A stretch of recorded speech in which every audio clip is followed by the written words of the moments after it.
Welcome to Baked HR with Jasmine, And Christina, where we put the HR in humor. here, there are no cover letters, no handbooks, just our take on HR. and recruiting.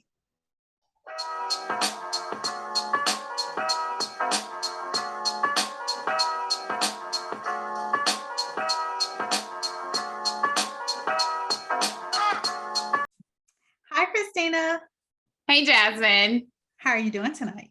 I'm good. How are you? It's fine. Keep going. I am fine. I am doing just wonderful. Although we are talking tonight a little bit about recruiting. So, my heart is like breaking a little bit, but I know yours is expanding and so excited and happy. I know that you're secretly excited about this. I'm excited about the conversation. I'm not necessarily excited about recruiting. No, I know you love recruiting now. I know you do. Yes, we are going to talk about recruiting, and I'm so excited. So excited that we have a guest here with us tonight. Mm-hmm. Rebecca, do you want to introduce yourself to the audience? I would love to introduce myself. Well, first off, thank you, Christina and Jasmine, for having me on. I have followed the two of you on Twitter for a very, very long time, and I am honored that you would ask me to be a part of your podcast. Oh, thank you. I'm super stoked to be here. My name is Becca McCormick, and I am a talent acquisition manager. So I spend all day, every day talking to candidates and wooing them to our business. And I'm very excited to talk about recruiting because it is a true passion of mine. And like every other good recruiter out there, I went to college for this. I studied so hard to become a recruiter. and I'm really putting my college degree to good use, and just changing the world one day at a time, one candidate at a time. The best recruiter I ever worked with has a history degree, and he had like a GPA of like 2.4 or something like that. So we all just fall into it. Yeah, how else could they get people to be recruiters? That's the only way. So we have a couple of things that we want to hit on with you tonight. I know a little bit about who you recruit for and where you're based out of. And so, just knowing that much alone, because I think that you also have the luxury of recruiting for kind of a unique brand. Mm-hmm. But more specifically, I want to talk to you about being based out of Philly, mm-hmm. And transitioning from a recruiting strategy that was partially focused on being able to attract candidates based on the fact that like, hey, you're going to move to Philly and let me show you around Philly and like show you all the best places to eat and the cool things to do. And now you're, changing to a remote strategy where you kind of don't have that closer anymore. I mean, I know you guys have other things that make people want to work for y'all, but how did you adjust your recruiting strategy to pivot from making that a sales pitch to kind of figuring out how do I pitch this remote opportunity at the same level or comparable level? That's a really good question. And I think like every other recruiter, we were challenged a lot at the onset of the pandemic. Everybody went home. We're like, all right, it's going to be 2 weeks. You're going home for 2 weeks. We'll be back in the office in 2 weeks. And we're just going to go right back to the, same old, and it's going to be fine. And it wasn't, because 2.5 years later, 3 years later, I'm still sitting here in my spare bedroom turned office. And it was a very, very big adjustment to change how we were presenting ourselves to our candidates and how we were trying to attract them to not just our company, but to the area as a whole. Philadelphia is a very unique city. I don't know if anybody has been following on Twitter, but we recently had a young gentleman eat his 40th consecutive rotisserie chicken. And that Why? is that's a really good question. And why is actually a question that's commonly asked about a lot of weird shit that happens in Philadelphia. And there's really no answer for it, except that it's Philadelphia and weird stuff happens here. We lost a World Series, but we won a 40th consecutive rotisserie chicken eater. But that's a hard sell, right? Like, how do you sell a chicken eater to a candidate, especially in a remote world? I don't know. I'm like, so like literally right before I logged on for this, I saw Talia's tweet to me that said, you know about Chicken Man, right? And I was like, no, I saw that somebody was eating their 40th rotisserie chicken. And I was like, yeah, I could eat the same thing 40 days in a row. That's not an Well, that's accomplishment. not even the weirdest part of it. Oh, So at Chicken 39, he actually invited the general population of Philadelphia to come watch him eat the 40th chicken. And it's not even that he asked people to watch him, it's where he did it. And it was at an abandoned, kind of broken down pier behind a Walmart in South Philadelphia. And people showed up. I mean, there were like dozens of people who showed up.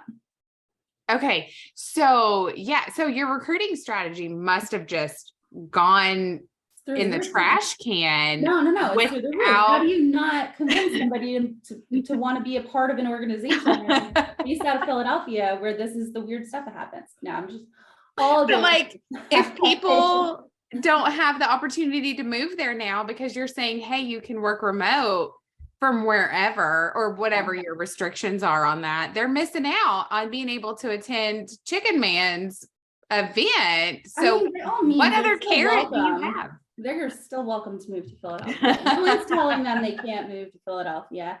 And I But would will say you pay for them to move to Philadelphia if they want to move to Philadelphia? that's the trick. See, Yeah, we don't do that anymore. We used to be a roll out the red carpet for our candidates, invite them to the cities, show them the best neighborhoods, get them hooked up with, dinner reservations, send them a bottle of wine to their hotel room.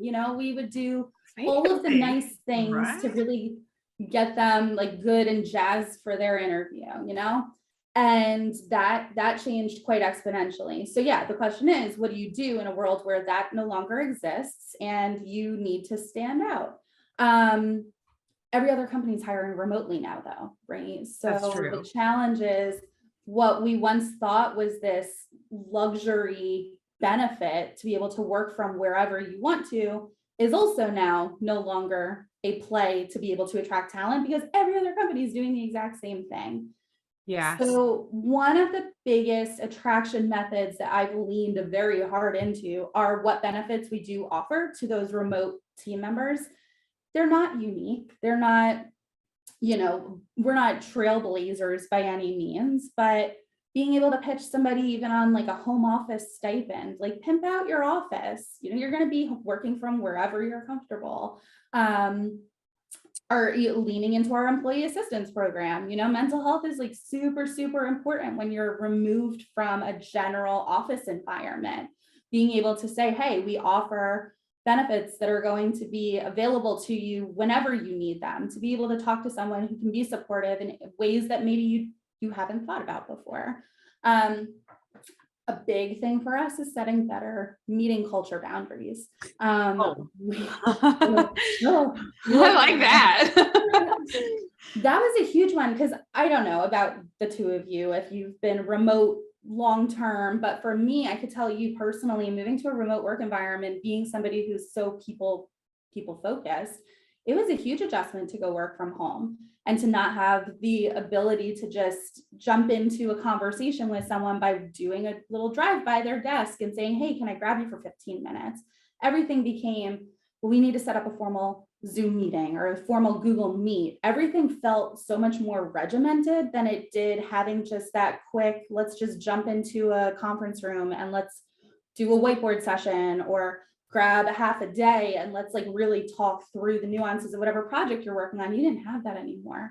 But the problem is then you're always on when you have to be available for all of these Google meetings. So like, where do you find the healthy balance?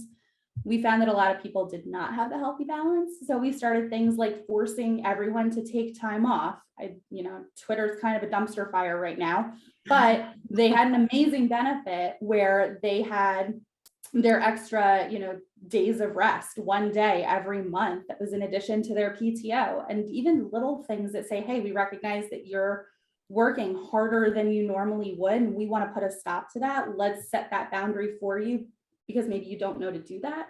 Oof. And now we have, those types of little benefits, and they're not unique, but they are enough to, I think, sometimes be able to say, look, we have a leadership team that really is like focused on making sure that our team members are constantly thinking for themselves and thinking in ways that are beneficial to their own health. I would say, before Jasmine asks her question, you keep saying they're not unique, but I think that what's unique about them is that you guys are being intentional, where a lot of organizations aren't being intentional about those things. Because I'll tell you, if I had someone who was trying to help me have better work boundaries, I would still have a corporate job. I wouldn't be working for myself. But I've never worked anywhere who was like, oh, let me help you. You're working way too many hours. We're gonna make you take some time off. That's never happened to me. Okay. So people may say that, like leaders may say that, hiring managers may say that, but at the end of the day, the responsibility was still like back on me to manage that. So you guys taking that step, I think that part is unique. I like the way that our company has, and you alluded to this earlier, that we are in a very niche space. We work in the power sports industry. And even something as simple as that forced day where everyone is told on a Thursday, hey, reroute all of your meetings on Friday, you're going to have the day off. They call these refuel Fridays.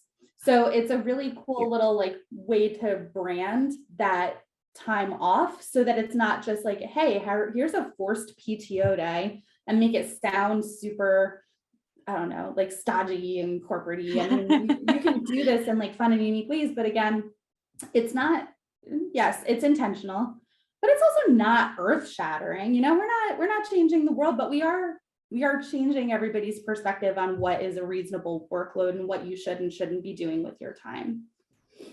That's good. I like it.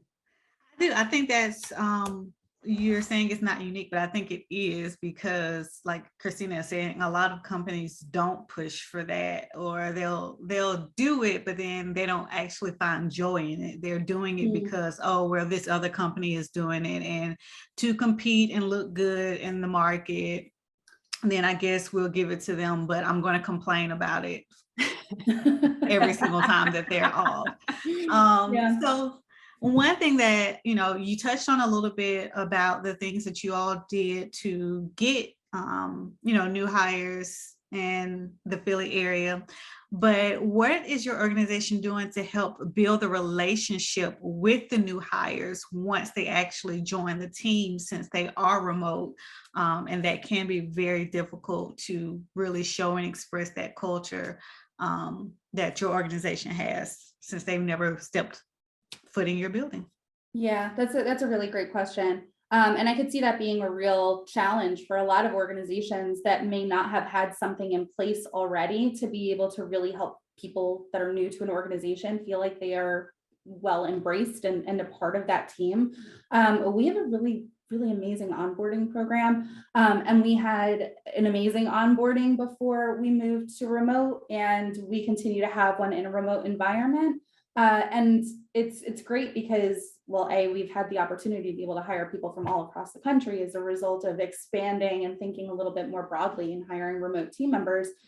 But there's still very much those personal touch points, because they are still getting those same courses, same classes. We call it Komodo Academy. It's the whole first week where classes are everything from the history of the company to our core values, to even understanding what the technology is that drives how we communicate with each other, so that you're not left in a lurch where we just send you a laptop and it's like, here are all of our programs, figure it out for yourself. A lot of people use Slack, but not everybody has been in, a Slack community before, and they don't understand how channels work and, one-to-one communication. So we have an entire class just for that. And these are automatic enrollment classes for the very least all of our full-time team members, so that they can immediately jump into the conversation and find things that they are interested in, that align with the interests of the rest of our team. Just because we sell motorcycles doesn't mean I ride a motorcycle. I'm not jumping into the Slack channels and talking about, the newest bike in my garage or this fancy helmet. I don't literally have zero to contribute in that area. But if you put me in the Nom Nom channel and we're celebrating recipes and like cool food that we ate over the weekend, sign me up. There are channels for everything that is of interest to our team members, book clubs and DIY channels to be able to share projects and cool stuff that they're working on the weekends. Like there is something for everybody. And that was actually a huge shift for us, I guess, over the course of my time at the organization. I mean, when I first started 7 years ago, it was kind of an assumed that almost everybody that was hired to the company rode motorcycles because that's how you connect with your customer.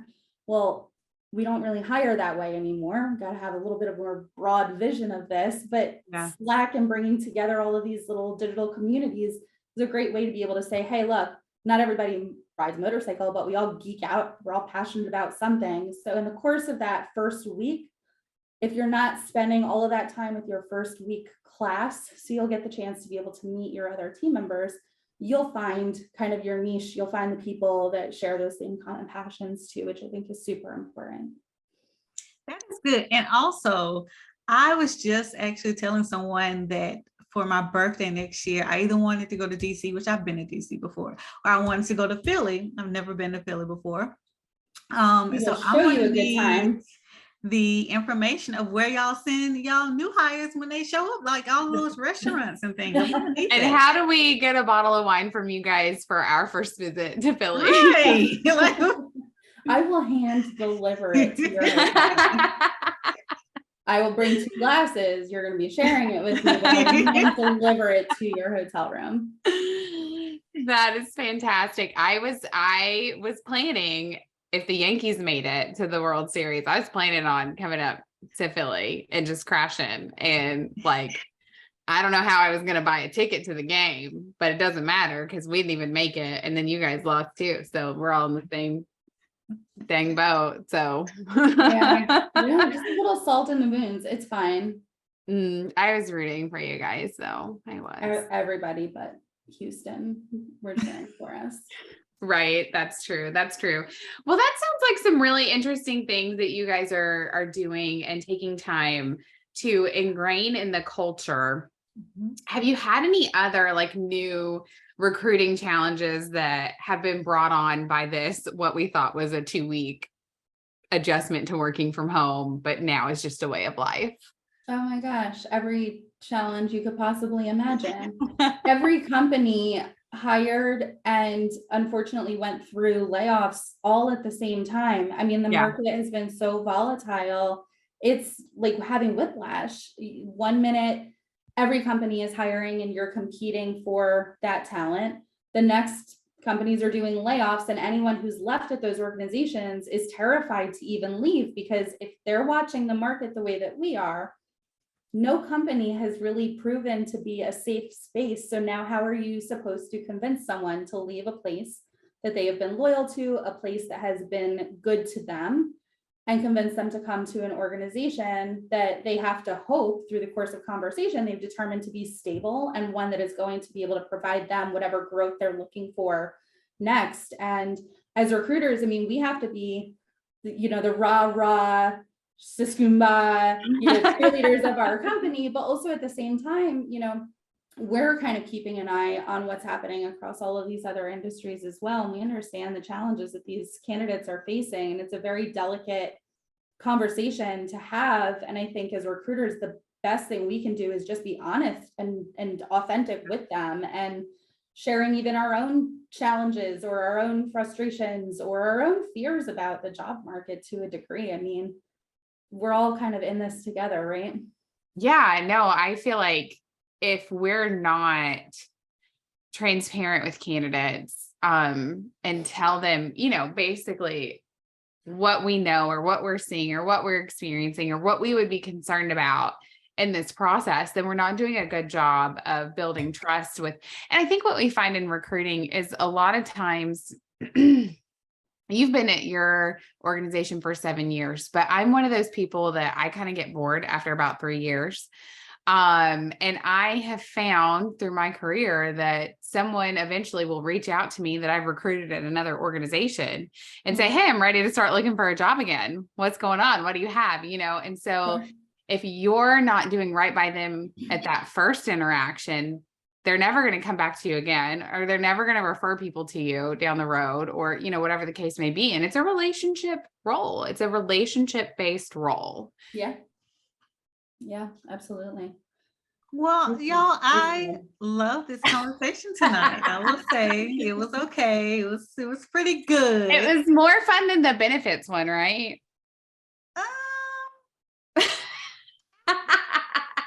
About that. It was good though. Yeah, I will put it up there as one of our top episodes because we're talking about something that clearly you both love. Come over to the dark side, Jasmine. You want to. There's wine. I was gonna say, now wait a minute. Now, Wait a minute. I do hear that there is wine, so maybe y'all can get me in that way. But thank you so much, Rebecca, for joining us tonight. This has been a really good conversation. It's something that I think a lot of people can get some guidance on because, like I said, going remote changed up a lot of things for people, especially when bringing on new employees and what that truly means. So thank you so much for joining us tonight. We hope to have you back. I would love to anytime. All right. Awesome. Well, bye, thank y'all so much. Y'all have a good night.